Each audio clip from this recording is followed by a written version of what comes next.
Welcome back to Garage 93. Today I'm going to show you how to plan your motorcycle build project.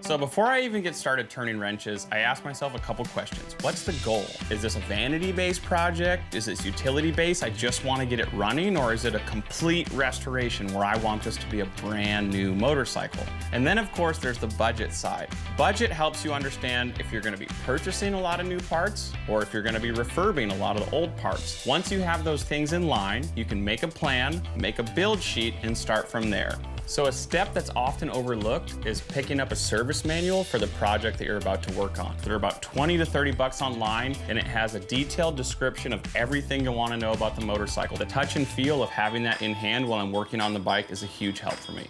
So before I start the teardown process, I'm gonna make myself a little cheat sheet. What I'm gonna do is make a list while I'm tearing the motorcycle down of parts that I'm going to restore, parts that I'm going to need to order, and parts that I'm going to toss.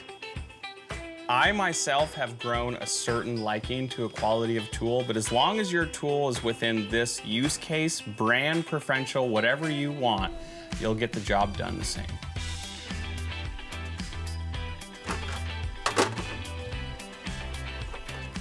I'm looking for this. You found my 10 mil? Thank you, I've been looking everywhere for this. So we're at the point right now where we're actually finally gonna break this thing down.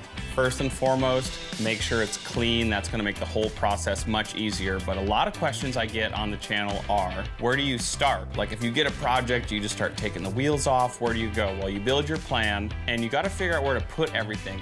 Get a clean surface, if that's a table, a desk, something that you can start laying parts on. Get some totes, help yourself out to organize the different parts that you're gonna be taking off.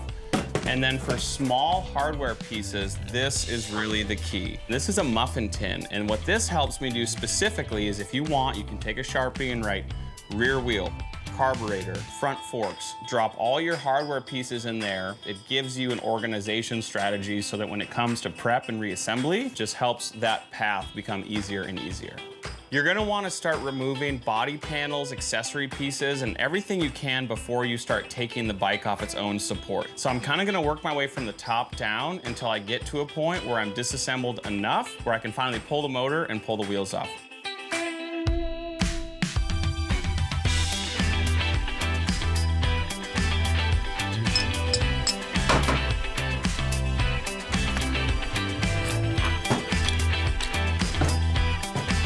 As I was disassembling the bike, I was making notes on my desk here about what I was thinking I was gonna need to restore, what parts I was gonna need to order, and then what parts I was going to toss. Now that I have a better idea of what all the parts look like after I've cleaned and prepped all them, I can actually start looking up part numbers and putting a build sheet.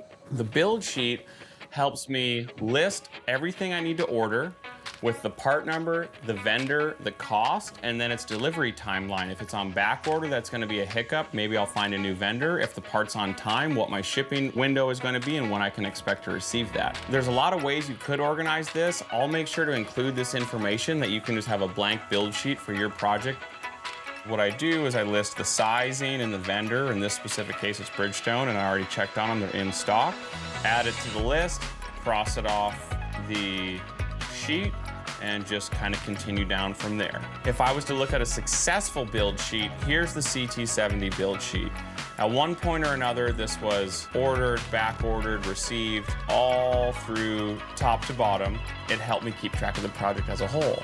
As with the CR500, as I learned, it was quite difficult to get parts for that, and this one looks a little bit more spotty, to the point some stuff, even to this day, I had to pivot. It was on back order, wasn't able to track it down, not in stock. After I get the majority of the build sheet listed from top to bottom, I'll start ordering the parts. Parts that are in stock and ordered, I'll put on yellow. Once I receive them, I'll put it to green, and then red is have not ordered, or it's been ordered but there's a stocking or shipping issue. That right there just gives me an idea of when it's to come, because a lot of times you can have something as small as a wheel bearing upset the entire completion of a project, and you'll end up driving all around trying to search and find it in store. So that's one thing that this helps me do from top to bottom. There's a million different ways you can do it, and my list is pretty rudimentary, but this is the system that's kept all my builds to date on par. So the one thing that's always difficult once you put together your build sheet is understanding your parts sourcing, like where you're going to get everything from. Lately, for a lot of my ordering, I've been using a company called Pure Moto. Pure Moto has an online catalog which has the majority of all the aftermarket parts that you're gonna need to do these refurb and reassemblies. And then one thing that's kind of been a time server lately is when it's the 11th hour and I'm in need of a specific part, they also have an option that you can click to find in market at your closest dealer to you. eBay hunting is one of those things that's gonna become your friend. That's where I usually pick up my manuals and any OEM parts that are out of production that I would still like to maintain the previous colorways. Or even when it comes to stocking, I've had to pay more for certain parts on eBay because they're just not currently available. So not everything on the build sheet is just parts that you have to order. I also put line items specifically for some of the things that I personally need to do. Like for the PW, I needed to refinish the gas tank. I needed to do the Cerakote process. I had to send the hardware out for zinc plating. Within all of that, I'm able to check off complete, is it in process, where I'm at, and that just is a constant to-do of also the work that I have to do to get the parts ready for assembly, along with the parts that need to be ordered and received for assembly. So now that I've unboxed a whole bunch of parts that came in from various different orders, I'm going through the build sheet and just checking things off. For example, like I plan on assembling the wheels and tires today. That means I need wheel bearings, wheel seals, tubes, tires. If I have all those things, then it's time to do the job. This might seem a little bit abundant to have so many processes like this, but I have a couple projects going at all times. So for me to remember off the top of my head what's come in, what hasn't, what's for what bike, I struggle. So as far as the list goes, I keep the parts together within their respective trays and totes. And then when I get everything crossed off the checklist, there shouldn't be any hiccups when I go to actually start the build process. I've had something very simple where you have everything that you think you need, and then you're missing a linkage bearing, and because of that, I can't finish a build, and that's happened to me before. So this isn't perfect, but this definitely gets it so I'm at least within striking distance of having everything I need to finish the job once I'm ready to work on it.